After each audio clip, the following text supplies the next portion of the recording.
तिहिडी block अंतर्गत पालियाबिंधा पंचायत रे थिबा सरकारी मध्य इंग्राजी विद्यालय रे 200 रु ऊर्ध्व छात्र छात्री पाठ पढ़ती किंतु एठारे श्रेणीगृह नहीं।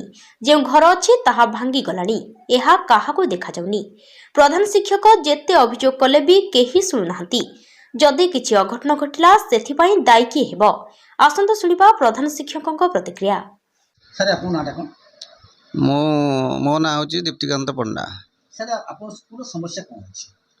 मो स्कूल समस्या रही जे आमर माने ये बिल्डिंग गुड़ाक बर्तमान जो अवस्था रही अव्यवस्था तीन तीन बिल्डिंग जहाँफल कि ये अवस्था रही जराजीर्ण अवस्था रही से केतबे पिला कौन हम ता पाखापाखि पिला माने खेलाबुला करुणुक से मु सरकार को अनुरोध करुच्ची जे मो आउ गोटे दीटा बिल्डिंग देले आमर क्लासरूम सर्टेज पिला 185 पिला पढ़ुंट तेणु क्लासरूम माने प्रथम षष्ठ श्रेणी पर्यंत अच्छी पिला पढ़ुंट तेणु आमर ये बिल्डिंग व्यवस्था कले सरकार तरफ मुझे आश्वस्त लाभ करती।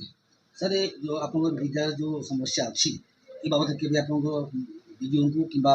जिला हाँ ए बाबद आगुरी आम बिल्डिंग बाबद सीआरसी माध्यम बारंबार जना होची यूडाइस रे आम भी ऑनलाइन भी आम काम कराई पर्यंत करा जाई नहीं। समस्या बाबद कुछ मुहूर्त समय देले न्यूज तरफ स्वागत यार समस्या समाधान करने आप सहित अच्छू और निश्चय चेष्टा करूँ विद्यालय आप बिल्डिंगटा हम से दिगरे आम चैनल चेष्टा। तिहिडीरू सत्यव्रत नायक रिपोर्ट न्यूज ओडिया।